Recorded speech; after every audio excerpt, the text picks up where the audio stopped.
hermano, en esta mañana le quiero hablar de una situación que creo que tal vez todos hemos vivido alguna vez. Recuerdo que hace unos años vivía yo al sur de Bogotá, en un barrio que tal vez usted nunca ha escuchado hablar, se llama Villa Sonia. Y recuerdo que mi mamá llegaba a visita a nuestro hogar y nos mandó por unas cobijas a la casa de una vecina. Entonces ella vivía en una cuadra cerrada y para usted llegar a esa cuadra había que pasar, justo cuando uno doblaba la esquina, había que pasar por una verja, un jardín que tenía 3 Doberman, de estos perros grandes, muy muy bravos. Y nosotros alcanzamos a pasar, pero cuando pasamos no nos dimos cuenta que la puerta de la reja estaba abierta. Y entonces tan pronto nosotros pasamos, solo alcanzamos a escuchar atrás el sonido de los perros corriendo hacia nosotros. Y nosotros no teníamos para dónde ir porque era una cuadra cerrada. Así es que los perros nos arrinconaron en una esquina de esa cuadra cerrada. Nosotros nos alcanzamos a subir a unas rejas, íbamos con un primo. Y ahí nos tuvieron acorralados más o menos unos 15 minutos hasta que los dueños salieron y bueno, se los pudieron llevar. El tema del que yo le quiero hablar en esta mañana se titula Contra la pared. Hay una posibilidad grande de que en algún momento de su vida usted se haya sentido de espaldas contra la pared. Y pasan muchas situaciones. Por ejemplo, a veces cuando le llega una factura vencida o atrasada y usted no tiene la manera de pagarla, usted está contra la pared. A veces una familia se siente contra la pared cuando el doctor dice ya no hay nada más que se pueda hacer. A veces estamos contra la pared cuando se han difundido falsos rumores sobre nosotros y todas las personas que lo conocen comienzan a creer lo peor de usted. A veces está contra la pared cuando un cónyuge le dice que su relación o su matrimonio ha terminado. Y muchas veces está contra la pared también cuando tiene una adicción que le está destruyendo su vida y de la cual usted no se puede deshacer. Sé bien que todos hemos hablado en este tiempo con personas que conocemos, personas bien cercanas, y al preguntarnos cómo están, muchos, gracias al Señor, están bien, pero muchos otros tienen una vida abrumadora en este momento y algunos desesperados por las circunstancias. Y en esta mañana de lo que yo le quiero hablar es de cómo manejar ese tipo de situaciones, pero quiero basarme en un pasaje que está en Éxodo 13, del 17 en adelante, y todo Éxodo 14. Vamos a hacer esto mirando las lecciones que aprendieron los israelitas en un momento en que estaban contra la pared. Muy bien, lo voy a contextualizar un poquito.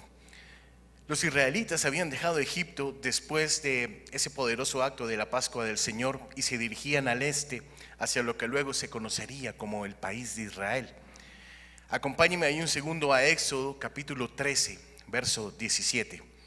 Dice la palabra: cuando el rey de Egipto dejó que los israelitas se fueran a su país, Dios mismo les enseñó el camino que debían seguir. Quiero parar ahí un segundito. Mire que cuando llega el tiempo de Dios en un lugar, en una situación, el Señor mismo decide sacarlo de un lugar. Él mismo es el que le va a enseñar el camino que usted debe recorrer. Lo voy a leer de nuevo. Cuando el rey de Egipto dejó que los israelitas se fueran de su país, Dios mismo les enseñó el camino que debían seguir. Y sigue diciendo: no los llevó por la región donde vivían los filisteos, aunque era el camino más corto. Y es que Dios pensó que si los filisteos atacaban a los israelitas, estos podrían asustarse y regresar a Egipto. Mira que la intención del Señor al leer este texto es que el pueblo de Israel llegara rápido a su destino, a la tierra que Él les había prometido. Y no los llevó por un camino que representara peligro para ellos, no los llevó por un camino por el cual no estuvieran preparados para recorrer. Y bajo ninguna circunstancia el Señor quería que su pueblo regresara a Egipto. Él los llevó por el camino que pensaba que era el mejor para ellos. Y quiero que note algo. Si usted lee ahí más adelante en el verso 21, dice que Dios estaba liderando el camino. sea que Dios iba adelante de su pueblo. Allí en Éxodo 13, verso 21, dice: en ningún momento Dios los dejó solos. De día los guiaba mediante una nube en forma de columna, y de noche les alumbraba el camino con una columna de fuego. Yo pensaba en esto al leer este pasaje, y siempre, usted sabe que en qué trabajo yo, ¿verdad? Y siempre me imagino las cosas como una película. Entonces me imaginaba la nube, una nube gigantesca cubriendo a 2 millones de personas, cubriendo el sol durante todo el tiempo que esta gente iba caminando, cubriéndolos de la inclemencia del sol, y también una columna de fuego que se levantaba desde la tierra hasta el fuego, que debía verse a miles de kilómetros, porque no es algo, no es poca cosa una columna de fuego que se levante, y que con esa columna de fuego el Señor alumbrara el camino de su pueblo, los protegiera de las fieras, en fin, tenía muchas funciones esto. Y entonces dice que Dios mismo iba liderando el camino con la nube de día y la columna de fuego para calor y vista por la noche, ¿ok? Luego pasa al capítulo 14, si quiere acompáñeme, al verso número 2. En ese punto la historia ya se vuelve un poquito confusa, porque dice que Dios le dijo a Moisés: diles a los israelitas que regresen y acampen frente a Pi-Hahirot, es decir, entre el mar y Migdol, que está exactamente frente a Baal Zephón. Si usted le diera en esta dirección, ¿usted cómo llega allá? Ellos debían conocer muy bien el terreno. El Señor sabía exactamente a qué terreno los estaba enviando, a dónde los estaba dirigiendo. Muy bien. La razón por que las cosas se confunden es porque estas ciudades que yo le acabo de mencionar, Migdol, Pi-Hahirot, Baal Zephón, pues sencillamente ya no existen. Entonces es muy difícil adivinar exactamente por dónde, determinar en dónde estaban estas ciudades. Y también dicen los eruditos que no es totalmente claro el lugar exacto por donde el pueblo pasó el mar. Muy bien, el mar Mediterráneo estaba al norte, y el Golfo de Suez, que formaba parte del Mar Rojo, se extendía hacia el sur. Hoy, en la actualidad, existe el canal del Suez que une estos dos cuerpos de agua, pero en aquel tiempo no. Lo que los expertos sugieren es que había varios lagos entre el Mediterráneo y el Golfo de Suez, y otras personas, otros arqueólogos, sugieren que esos lagos alguna vez fueron parte del Golfo del Suez, o sea, alguna vez estuvieron cubiertos por el Mar Rojo, que llegaba muchísimo más al norte, que es la conclusión más comúnmente aceptada. Lo que sí sabemos es que en este momento, cuando los israelitas, usted conoce la historia, cuando ellos salieron de Egipto, ellos salieron con regalos, salieron con bendición, salieron con gozo, buscando la tierra prometida. Y usted sabe que el faraón se arrepintió de haberlos dejado ir y fue con todos sus carros para perseguirlos. Entonces sabemos que los israelitas fueron arrinconados. Los egipcios se enteraron de la ruta por donde ellos iban caminando y fueron a buscarlos para tomar cuenta de toda la devastación. Toman sus carros y se van en busca de los hebreos. Entonces el pueblo de Israel en este momento está en un tremendo problema. En esta semana leí un pasaje de un mensaje de un pastor que se llama Chuck Swindoll, y él decía que en ese momento Israel debió sentirse como conduciendo hacia una calle sin salida, y detrás de usted iba un carro lleno de pandilleros persiguiéndolo. Así debió sentirse el pueblo de Israel. Hacia el oeste el ejército egipcio los podía atacar. Hacia el sur estaba el desierto y serían alcanzados rápidamente. Al norte tendrían que regresar a Egipto, y al este estaba el Mar Rojo. O sea, estaban en esa situación de no retorno, no podían tomar para ningún lado. Ahora bien, si usted me regala su atención, podemos aprender muchas cosas de esta situación, y hay al menos 3 lecciones que yo le quiero dejar el día de hoy. La primera de ellas es que los tiempos difíciles son tiempos de crecimiento siempre. Yo quiero que note el por qué los israelitas estaban en este momento contra la pared, completamente rodeados por el enemigo y sin ningún tipo de salida. Si usted recuerda, ahí en el verso 2, como lo leímos, fue Dios el que le dijo a Moisés que tomara esta ruta. Fue Dios el que le dijo a Moisés que tomara esa ruta. En otras palabras, fue el Señor el que permitió que el pueblo llegara por este lugar. Dios los guardó de peligros por otros lados, pero el Señor ya sabía todo cuanto iba a pasar. Si usted comienza a leer, sigue leyendo ahí el capítulo 14, se va a dar cuenta de cómo el Señor sabía lo que la mente del faraón iba a pensar y que él había endurecido su corazón. Entonces, Dios deliberadamente lleva a los israelitas a este lugar, y los hebreos no lo sabían, pero esta prueba fue una bendición disfrazada, le llamo yo. A través de esa circunstancia el Señor iba a enseñar a los israelitas de su grandeza, y lo iba a hacer no de cualquier manera, de una manera inolvidable. Si usted recuerda, ellos habían sido testigos de todas las plagas y todo lo que Dios había hecho para liberar a su pueblo del yugo egipcio, y la última de esas plagas fue cuando murieron los primogénitos. Si recuerda, murieron todos los primogénitos del país, y a los primogénitos del pueblo de Israel no les pasó absolutamente nada. Wow. Mire que hay momentos en que el Señor permite que nos enfrentemos a tiempos difíciles por razones diferentes. A ninguno de nosotros nos gusta enfrentar situaciones límite. A nosotros nos gusta por naturaleza la vida cómoda, que no pase nada raro, que no vivamos sin sobresaltos, que ojalá no tuviéramos problemas. Pero el Señor usa esas circunstancias y esos problemas para formar su carácter y el mío, y lo hace desde que usted es un niño hasta que usted es un anciano, porque en la escuela del Señor nunca dejamos de aprender. En primer lugar, de lo que le quiero hablar es que los tiempos difíciles nos corrigen. Muchas veces tenemos que enfrentar dolorosas consecuencias de la vida para poder arrepentirnos y crecer. Tal vez muchos de los que están escuchando son muy jóvenes para entender esto, pero las personas que son más adultas pueden hacer memoria rápidamente de aquellas cosas que quisieran no haber hecho, que quisieran no haber cometido, que quisieran no haberse equivocado. Tal vez una persona en la que se fijaron que no era la persona correcta, tal vez un negocio en sociedad que hicieron y que les trajo la quiebra y trajo ruina a su familia. Muchísimas cosas pueden pasar. Entonces el Señor, hay momentos en que permite esos tiempos para corregirnos, y a veces tiene que dolernos antes de que podamos sanar. Es como cuando usted pasa por una cirugía de esas dolorosas que le hacen en la boca.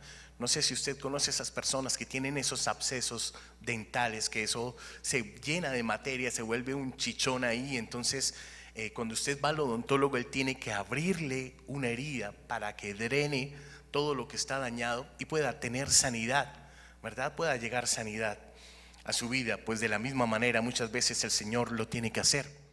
En el verso 13 y 14 de Éxodo 14, Moisés les dijo: no tengan miedo, solo quédense quietos y observen cómo el Señor los rescatará hoy. Esos egipcios que ahora ven jamás volverán a verlos, el Señor mismo peleará con ustedes, solo quédense tranquilos. Entonces yo le voy a pedir que usted se ponga en la situación de ese pueblo que está atrás de ellos. Tienen una montaña, a un lado tienen el mar, al otro lado tienen el desierto, y enfrente el ejército más poderoso del mundo que viene para matarlos. Si usted estuviera en la situación de este pueblo, si usted fuera uno de esos israelitas que está ahí viendo venir la muerte hacia usted, posiblemente si su líder llega y le dice: mira, quédate quieto, estate tranquilo, posiblemente usted diría: no, pero este man, ¿qué le pasa? ¿Cómo me voy a quedar quieto? Aquí tengo a mi esposa, tengo a mis hijos, tengo que hacer algo. Voy a sacar mi espada, el arma que tuviera, lo que tuviera, o yo voy a salir a defenderlos. Tal vez esa sería su reacción. Pero el Señor le dijo a través de Moisés: solo quédense quietos. Imagínense que Moisés es su pastor en este momento, y él llega y se levanta y toma el micrófono y dice: mira, relájate, no te preocupes por nada, Dios lo tiene todo bajo control. Entonces, si usted ve semejante peligro, tal vez usted se va a enojar. Tal vez usted le va a gritar a Moisés: uy, pero líder, ¿ese es tu plan? Pero hermano, ¿usted qué clase de líder es? ¿No ve que nos van a dar piso aquí a todos? Tal vez esa sería nuestra reacción humana. Cuando una persona normalmente fiel se llena de ansiedad, lo único que está mostrando es que está enfocándose en el problema y no en el Señor. Está enfocándose en el problema y está olvidando las promesas del Señor sobre su vida. Centrarse en el Señor en tiempos difíciles requiere un acto de voluntad. Usted y yo debemos elegir mirar al Señor en lugar de nuestro problema. Le voy a leer una historia de un evangelista muy conocido en Estados Unidos, se llama Robert Morgan.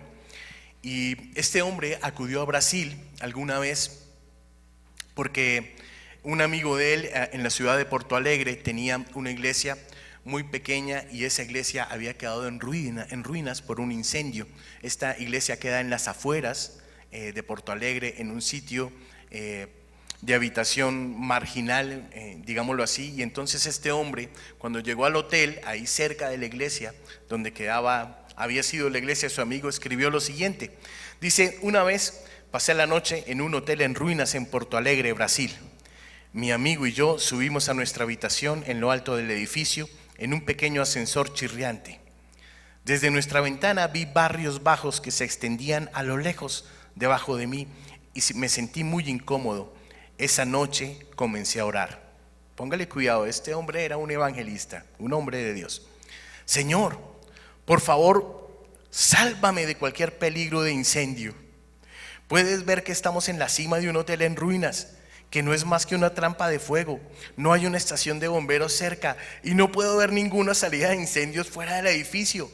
Señor, sabes que este edificio se incendiaría en un segundo y en ese mismo momento probablemente esté lleno de personas que se duermen con cigarrillos en la boca. Y entonces dice este hombre: para cuando terminé de orar, yo era un desastre nervioso y apenas dormí un poquito en toda la noche. A la mañana siguiente, mientras evaluaba mi noche, me di cuenta de que mi oración a la hora de dormir se había centrado en mis sentimientos negativos más que en las garantías y promesas de Dios. Y aprendí una verdad importante: a menos que nuestra fe esté en la dirección correcta, nuestras oraciones pueden hacer más daño que bien. ¿Cuántas veces usted y yo hemos estado en la misma posición de este pastor?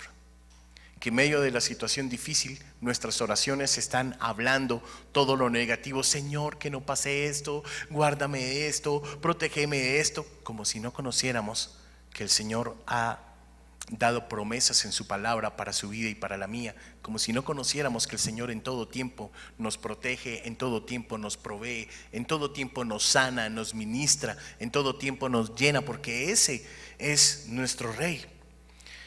Hace un tiempo, hace unos poquitos añitos, cuando era muy niño, el Señor nos permitió viajar por primera vez a Estados Unidos en un mes de diciembre.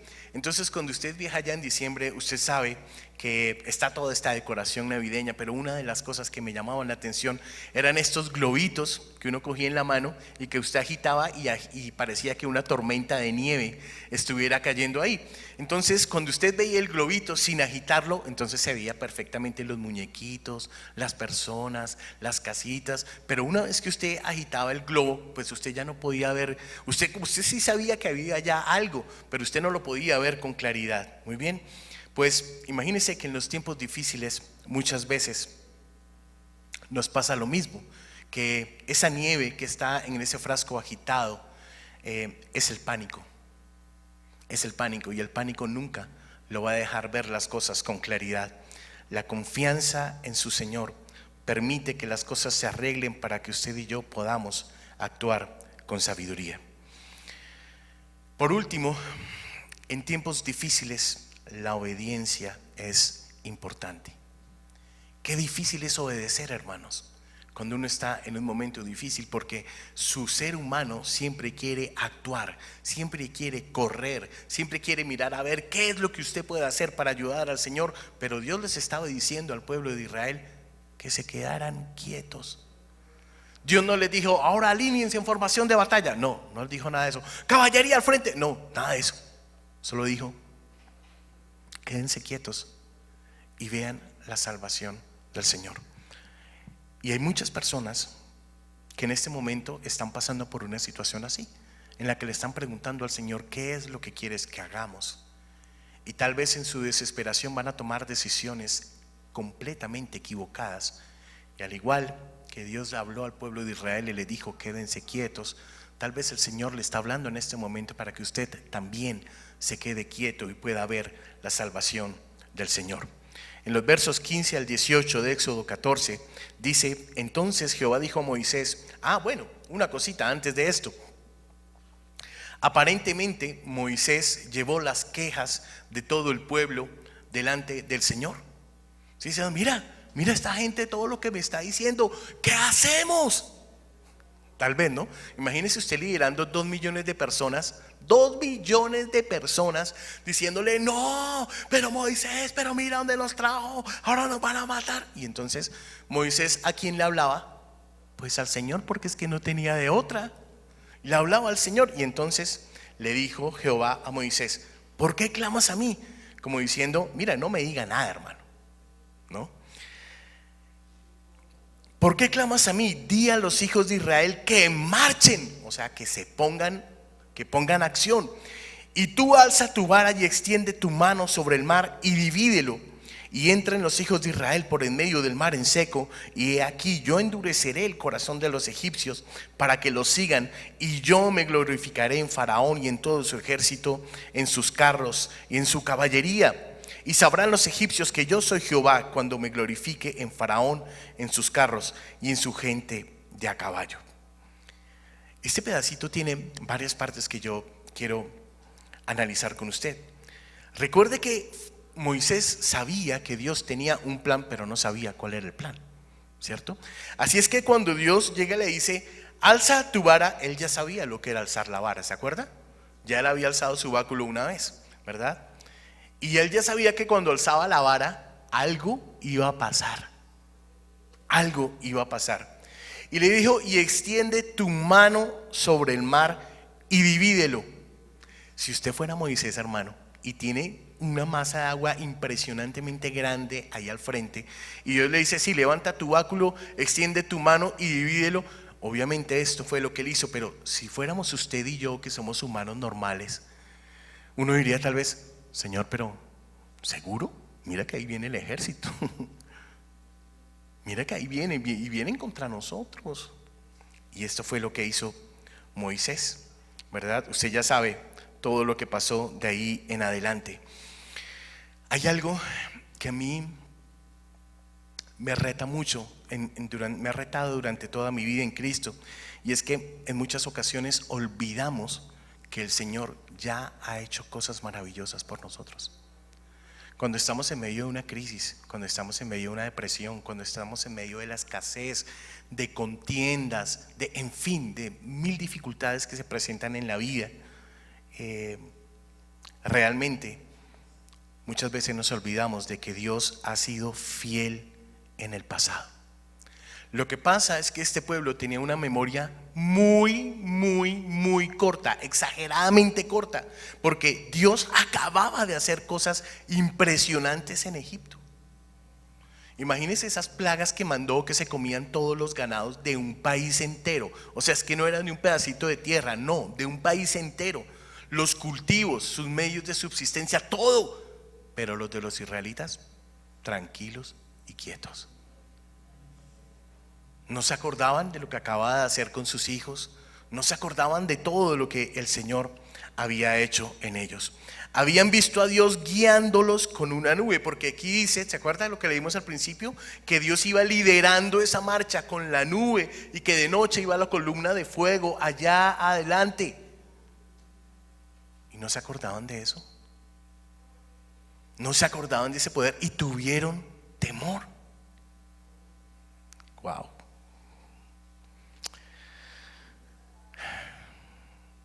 Ellos debieron haber sabido que Dios tenía un plan. Mire que muchas veces hay momentos en nuestra vida en que no vamos a entender lo que Dios está haciendo. No sé si alguna vez usted ha orado con el Señor y le ha preguntado, pero Señor, ¿qué es lo que estás haciendo? Yo no entiendo lo que estás haciendo. ¿Por qué estás permitiendo esto? ¿Por qué estás permitiendo esta circunstancia? Hay momentos en que nos vamos a sentir abandonados y nos vamos a sentir perdidos.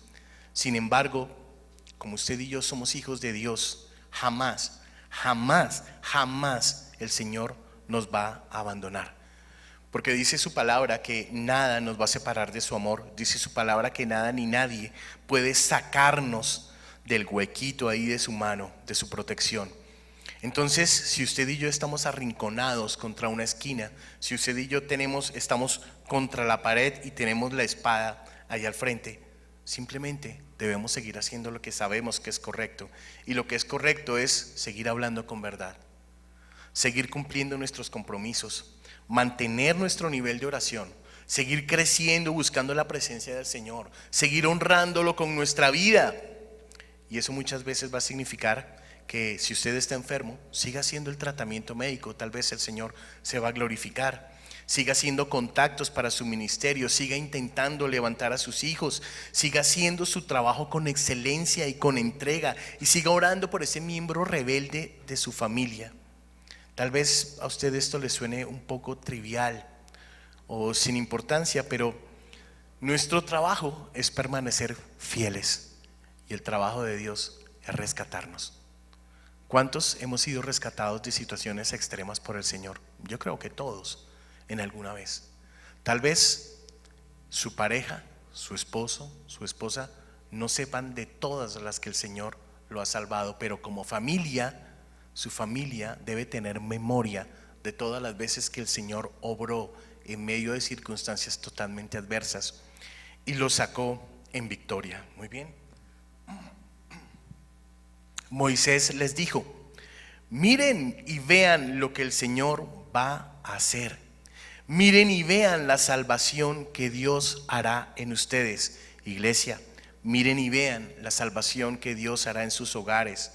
Miren y vean la salvación que Dios hará en sus matrimonios, en sus trabajos, en sus hijos. Miren y vean que tenemos un Dios que salva. Y cuando Moisés dijo esto, estas son palabras de anticipación, son palabras de emoción. No tenemos indicios ahí, como le dije, de que Moisés supiera qué iba a hacer, pero él estaba seguro de que Dios iba a hacer algo. Es difícil para quien no conoce al Señor Jesús muchas veces seguir trabajando, seguir observando, seguir orando. Trate de imaginar cómo fue ese momento para los israelitas. Imagínese ver esa columna de fuego moviéndose detrás de ellos, moviéndose detrás de usted, y la nube de la presencia moviéndose también, manteniendo a los egipcios en oscuridad para que no pudieran ver. O sea, tenemos un Dios que verdaderamente nos protege y los cuida, y ese día protegió a más de 2 millones de personas que estaban en peligros y abrió camino donde no lo hay, abrió camino en el mar. Cuando se abrió el mar, yo me imagino cuando Moisés les dijo adelante, háganle. Yo me imagino me imagino los primeros que iban en esa fila. Me imagino de ver una pared de agua inmensa a cada lado, ¿verdad?, de ese camino, y ellos entrando ahí como con cautela, como, uy, ¿será que sí? ¿Y qué tal que esto se me caiga? ¿Qué tal que eso no aguante? ¿No? ¿Será que cuando yo voy a la mitad se me va a caer esto? ¿Sabes algo? Dios nunca hizo nada a medias. Ellos estaban en pánico, pero el Señor les respondió de una manera completamente inesperada. Para aquellos que nos atrevemos a confiar en el Señor, para aquellos que caminamos por fe y esperamos ver qué hará Dios, créame cuando le digo que vamos a ver la gloria del Señor. La palabra de Dios dice: ¿no te he dicho que creas que si crees todo es posible? Si usted fuera uno de estos israelitas, alguna vez por su mente se le hubiera pasado que Dios iba a dividir el mar solo para que usted pudiera pasar. Yo había visto cosas guau, pero dividir el mar y que lo hiciera frente a toda una nación, es que no lo hizo frente a uno ni a dos, lo hizo frente a toda la nación. Dios trajo salvación a toda una nación.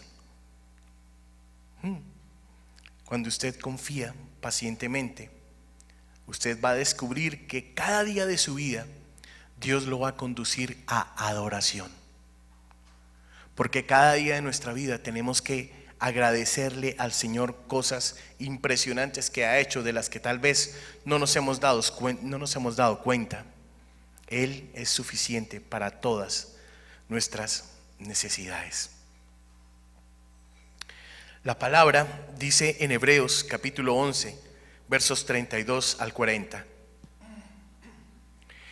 ¿Y qué más debo decir? No tengo tiempo para contar sobre Gedeón, sobre Barak, sobre Sansón, sobre Jefté, sobre David, sobre Samuel y los profetas, quienes a través de la fe conquistaron reinos, administraron justicia y obtuvieron lo prometido. Quien cerró la boca de los leones, apagó la furia de las llamas y escapó del filo de la espada, cuya debilidad se convirtió en fuerza, y que se hizo poderoso en la batalla y derrotó a ejércitos extranjeros. Las mujeres recibieron de vuelta a sus muertos resucitados a la vida nuevamente.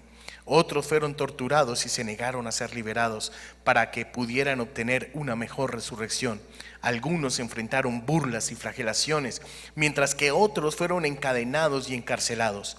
Fueron apedreados, fueron aserrados en dos, fueron ejecutados por la espada. Se pasearon con pieles de oveja y cabra, indigentes, perseguidos, maltratados. El mundo no era digno de ellos. Vagaban por desiertos y montañas y en cuevas y agujeros en el suelo. Todos fueron elogiados por su fe. Sin embargo, ninguno de ellos recibió lo prometido. Dios había planeado algo mejor para nosotros, de modo que solo junto con nosotros seríamos perfectos. Hace solo un ratito tuvimos un devocional, el devocional del Ministerio de Alabanza, y precisamente hablábamos de qué pasa cuando Dios te dice que no. ¿Qué pasa cuando tú oras algo y Dios te dice no vas a recibir esto? La bendición no va a ser para ti, la bendición va a ser para tus hijos o va a ser para tus nietos. Te quedas tan tranquilo cuando Dios te habla de esa manera, porque como seres humanos queremos solo nosotros recibir la bendición. Pero aquí la palabra del Señor dice que estos hombres, grandes hombres del Señor, grandes cristianos que fueron conducidos a las fauces de los leones, no recibieron ellos la bendición, pero la bendición fue para los hijos de sus hijos. Y gracias a ellos que comenzaron a predicar la palabra, la bendición fue para el mundo entero. Estas personas vivieron situaciones imposibles, eran fieles ante el Señor, pero ninguno de ellos recibió lo prometido. ¿Dirían entonces ellos que Dios les falló? ¿Dios alguna vez te ha fallado a ti? Estoy completamente seguro de que no ha sido así. Ellos, estos hombres que mencioné, se inclinan al Padre con humildad y con alegría. Si usted y yo verdaderamente confiamos en esos momentos de conflicto en el Señor, vamos a conocer la paz en medio de la tribulación. Vamos a encontrar resistencia y fortaleza para las luchas. Vamos a aprender esas lecciones de posgrado de las que le hablé hace solo un momento, y vamos a ver el poder y la bondad de Dios de manera que nos va a sorprender totalmente. Para concluir, quiero dejarle 3 cosas. Lo primero, debemos recordar que los tiempos difíciles no significan que Dios esté enojado con usted. Dios no lo hace pasar por tribulaciones porque esté bravo con usted, pero hay cosas que necesitan ser formadas desde que somos niños hasta que somos ancianos y adultos, porque nunca dejamos de aprender para el Señor. En segundo lugar, debemos recordar que usted y yo tenemos que elegir el tipo de actitud con el que enfrentamos los tiempos difíciles. Y por último, nunca debemos subestimar el poder y la sabiduría de Dios, que es inconmensurable. Usted y yo no lo podemos imaginar aunque lo intentemos. Muy bien, voy a pedir que cierre sus ojos ahí en donde usted está y me acompañe en esta oración. Amado Padre, quiero darte gracias por este tiempo, Señor, que nos has permitido predicar tu palabra, Dios. Sabemos nosotros, Dios, que el enemigo no quiere que tu palabra llegue a los hogares, Señor. Y precisamente este tipo de palabras en las que tú nos animas a esperar y permites que nuestro corazón esté centrado solo en ti, Señor. Quita de nuestra vida todo aquello que nos distrae, Señor. Quita de nuestra vida todo aquello, papá, que tú sabes que no nos edifica. Quita de nuestra vida la duda, la desconfianza, Señor. Trae a memoria, oh Rey, todas aquellas cosas que tú has hecho en el pasado por nosotros, cada uno individualmente y también por nuestra familia, papá. Tal vez aquellas familias que están pasando por esos momentos de dificultad, tal vez aquellas familias que están pasando por esos momentos de escasez, tal vez ellos han olvidado todas las veces que tú has provisto de una manera sobrenatural e inesperada, Padre. Enséñanos, papá, a esperar en ti, Señor, ya que lo mejor que podemos hacer durante nuestra vida, Señor, es poder esperar delante de tu presencia, confiados en que tenemos un Dios cuyo amor es infinito, eterno y probado por cada uno de nosotros, Señor. Permite, Señor, que en el día de hoy, Señor, esta palabra quede grabada en el corazón de mis hermanos, Señor. Es una palabra sencilla, Señor, pero estoy seguro que has querido que recordemos que aquellas grandes cosas que hiciste en el pasado las sigues haciendo el día de hoy sobre cada uno de los hogares. Que en el día pasado tú fuiste fiel, Señor, y que en este tiempo sigues siendo fiel sobre nuestras vidas, Señor. Permite, Rey, que en todo tiempo podamos encontrar, Señor, la fidelidad en medio de nosotros, Señor, hacia tu persona, Señor. Que no importa la tormenta, no importa la tempestad, no importa el desierto, podamos seguir siendo fieles contigo y podamos seguir teniendo un corazón lleno de gratitud, Señor, porque cada día has obrado en misericordia para nosotros. Una misericordia que jamás hemos merecido, Señor. Una misericordia que solo ha venido por tu gracia, papá. Permite que en estos tiempos en que muchas familias están contra la pared, Señor, recuerden que van a ver tu salvación, Señor. Te amamos a ti, Señor, y te bendecimos en el nombre poderoso de Jesús. Amén.